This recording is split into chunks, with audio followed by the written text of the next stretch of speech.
Halo guys, kembali lagi di channel Ruang Film. Pada kesempatan kali ini, saya akan menceritakan sebuah alur cerita film menarik yang berjudul The Contractor. Film ini menceritakan tentang seorang tentara yang dikhianati oleh pemerintah Amerika dan dijebak dalam aksi pencurian vaksin. Bagaimanakah keseruan ceritanya? Tanpa berlama-lama lagi, langsung saja kita simak alurnya.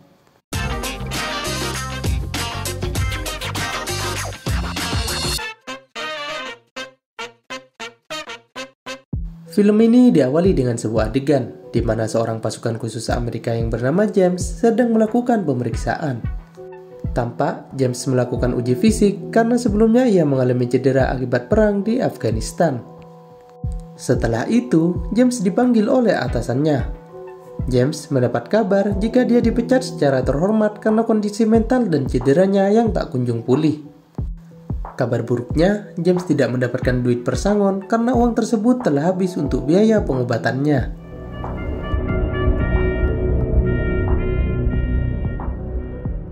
Sepulangnya ke rumah, James menceritakan kondisinya kepada sang istri yang bernama Anna. Mereka berdua pun tampak kebingungan karena James sudah tak memiliki penghasilan tetap. Sementara kebutuhan hidup harus tetap terpenuhi. Melihat James yang terus murung, Anna pun mencoba menenangkannya. Di malam harinya, Anna menghampiri James yang sedang sibuk membenahi genteng. Dia kemudian berkata jika teman James di militer yang senasib dengannya, kini telah meninggal akibat bunuh diri. Because I can't go to another one. When's the funeral? It's tomorrow. He's gone. Mendengar hal tersebut, keesokan harinya, James pergi ke pemakaman. Di sana, dia bertemu dengan seseorang yang bernama Meg. Ternyata, Max merupakan salah satu teman James saat masih aktif di militer dulu. Max kemudian berkata jika dia ingin mengundang James untuk makan malam di rumahnya. Singkat cerita, James pun menghadiri undangan Meg tersebut. Tampak James sangat akrab dengan keluarga besarnya Max. Usai makan malam, mereka pun mengobrol. Max kemudian bercerita jika baru saja dia dipecat dengan alasan yang sama seperti James. Namun kini dia sudah bekerja lagi di perusahaan militer milik swasta. Mendengar hal tersebut, James yang sedang menganggur meminta tolong kepada sahabatnya tersebut agar bisa bekerja di tempat itu juga. There's help. Private's contacted me. Not killing the operational future now. I'm broke, Mike. I need this. Can you get me in? All right, I'll set up a meet. Yeah. Keesokan harinya, Meg pun membawa James bertemu dengan bosnya yang bernama Rusty. Mengetahui niat James, Rusty pun kemudian menjelaskan jika dia hanya merekrut mantan anggota pasukan khusus karena pekerjaan yang dia berikan cukup berbahaya. Usut punya usut, ternyata Rusty juga mantan anggota pasukan khusus yang juga sudah dipecat. Kemudian, Rusty menjelaskan jika misi yang dilakukan adalah misi rahasia dan disetujui langsung oleh presiden. Namun tanpa basa-basi, James yang sangat membutuhkan pekerjaan langsung saja menyetujuinya. Setelah kesepakatan tercapai, Rusty pun langsung memberitahu James untuk bersiap-siap. Karena tugas pertamanya adalah melakukan misi rahasia di Berlin selama 2 minggu. Mendengar hal tersebut, James pun segera pulang ke rumah untuk menyiapkan diri. Sesampainya di rumah, James menceritakan tentang pekerjaan barunya kepada Anna. Meskipun sulit, Anna pun terpaksa menyetujuinya karena kondisi ekonomi mereka yang sudah sangat mengkhawatirkan.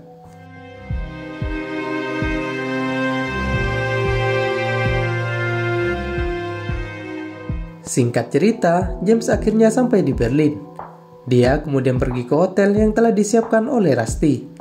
Saat sedang istirahat, James didatangi oleh salah satu anak buah Rusty yang bernama Katia. Katia kemudian menjelaskan jika misi James kali ini adalah memata-matai profesor yang bernama Salim. Dia adalah seorang ilmuwan hebat yang dicurigai sedang bekerja sama dengan teroris. Jika misinya telah selesai, James diminta segera melapor ke tempat rahasia yang telah disediakan oleh Rusty. Keesokan harinya, misi pun dijalankan. James mulai melakukan pengintaian ke seluruh tempat yang Salim kunjungi.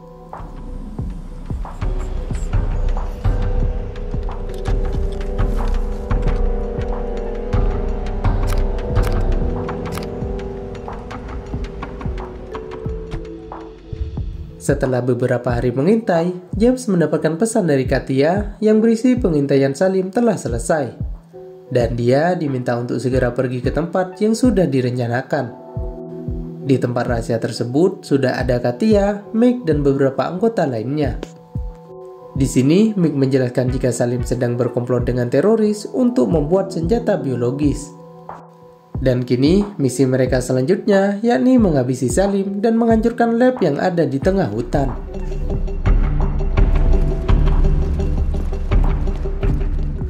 Di malam harinya, mereka pun sampai di lab yang dimaksud.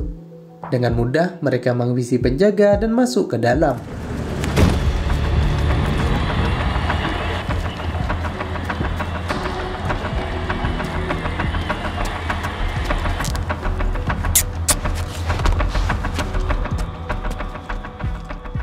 Di dalam, mereka langsung menyekap Salim dan menginterogasinya. Namun tak lama kemudian, Mika mendapat kabar jika polisi Berlin akan segera datang. Dengan sigap, Mika menyuruh para rekannya untuk memindahkan file dan menyuruh James agar segera menghabisi Salim. Salim pun memohon kepada James untuk tidak membunuhnya. Salim mengatakan jika apa yang ia kerjakan bukanlah suatu kejahatan. Salim kemudian memberitahu James jika dia menyimpan duplikat penelitiannya di brankas yang hanya bisa diakses oleh istri si Salim. Namun James yang tidak percaya tetap menyuntikkan racun berbahaya kepada Salim.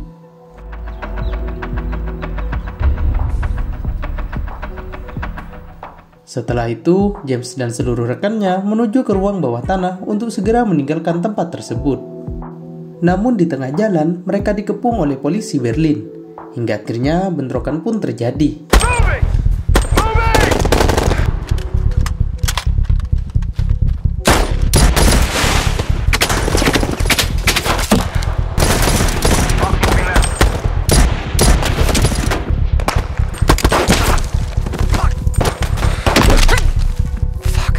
Bentrokan tersebut membuat Katia dan beberapa rekan lainnya mati. Bahkan kaki Meg juga terluka karena tembakan dari polisi tersebut.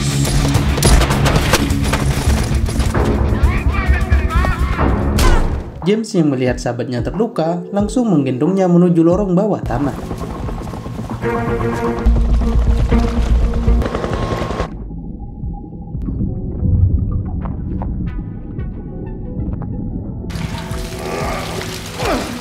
Dalam pelariannya, James yang menyadari jika Max telah kehilangan banyak darah langsung mendonorkan darahnya. I'm gonna get us home, you hear me? Setelah Max mulai siuman, cedera lutut James kambuh hingga ia kesulitan untuk berjalan. James yang tidak ingin misinya gagal total, akhirnya menyuruh Meg untuk pergi terlebih dahulu membawa data yang telah berhasil mereka dapatkan. Dengan terpaksa, Max mengabulkan keinginan James tersebut. Dia kemudian berjanji akan kembali menjemput James seusai menyerahkan data tersebut kepada Rusty. Singkat cerita, kini James sudah mulai bisa berjalan dan tertatih-tatih kembali ke hotel. Sesampainya di kamar hotel, dia menemukan sebuah paspor baru dan catatan berisi jika Max akan segera menjemputnya. Keesokan harinya, James yang belum juga mendapatkan jemputan akhirnya pergi dari hotel itu. Di jalan, James mencoba menghubungi Rusty. Namun di luar dugaan, Rusty yang menerima telepon justru terlihat panik. James kemudian bertanya di manakah Max sekarang. Akan tetapi, Rusty justru berkata jika Max tidak pernah kembali dan dianggap telah tewas. Setelah itu, Rusty bertanya tentang posisi James sekarang, agar anak buahnya yang lain dapat menjemputnya. James pun mengatakan bahwa saat ini dirinya ada di taman. Dan benar saja, tak lama kemudian terdapat beberapa mobil yang menjemput James. James yang memiliki insting kuat merasa ada yang aneh dan menjauh dari mobil itu. Dan benar saja, saat James menjauh, tiba-tiba orang yang berada di mobil itu memberondong James dengan tembakan. Merasa terjebak, James pun menceburkan diri ke sungai. Namun orang-orang tersebut masih saja menembakinya. James akhirnya berhasil mengalahkan orang-orang tersebut hingga menyisakan satu orang saja.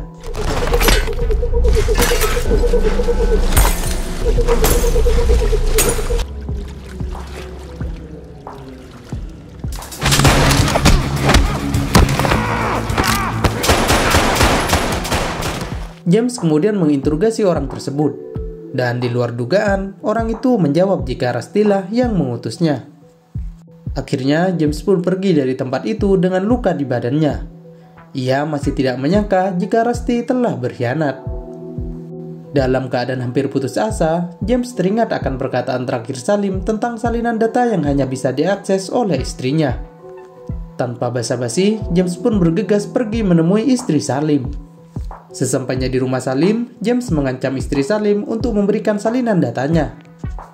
Dengan terpaksa, istri Salim pun mengatakan jika data itu disimpan di dalam bank. Dan tanpa menunggu lama, mereka pun pergi menuju bank yang dimaksud. Setelah mendapatkannya, James pun kembali ke suatu tempat.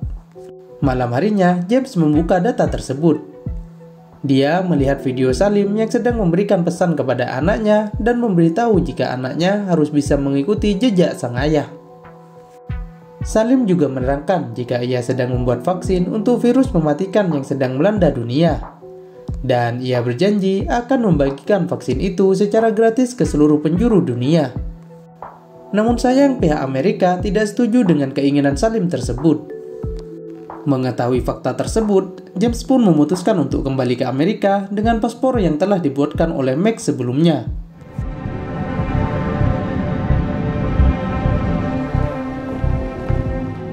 Sesampainya di Amerika, ia menuju rumah Max untuk memberitahukan kabar kematian Max kepada sang istri. Namun tanpa diduga, James justru melihat Max yang sedang asik bermain dengan anaknya. James pun kecewa karena merasa Max telah bekerja sama dengan Rusty. Keesokan harinya, James mengikuti Max secara diam-diam. Sadar telah dibuntuti, Max pun bermanuver dan menghentikan motor yang ada di belakangnya. Namun saat membuka helm, Max terkejut karena orang yang mengikutinya adalah James. James pun kemudian bertanya mengapa Max telah berbohong.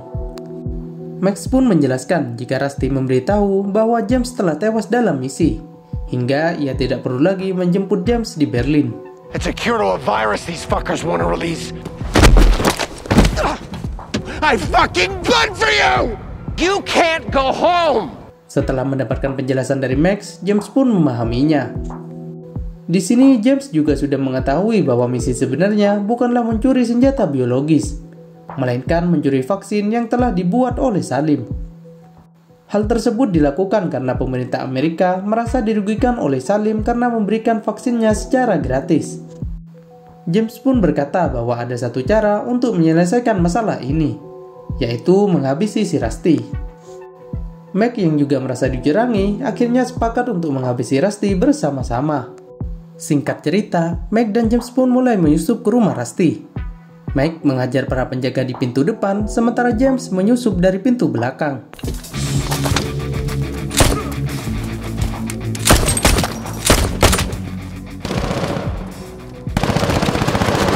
Sementara itu di depan, Max mulai terdesak dan terkena peluru yang dilancarkan oleh Rusty.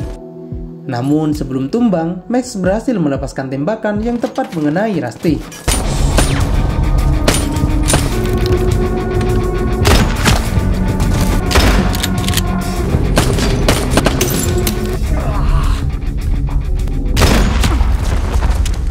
Saat Rusty mulai sekarat, James pun berhasil menghampirinya. Dan dengan penuh amarah, James pun langsung menghabisi Rusty.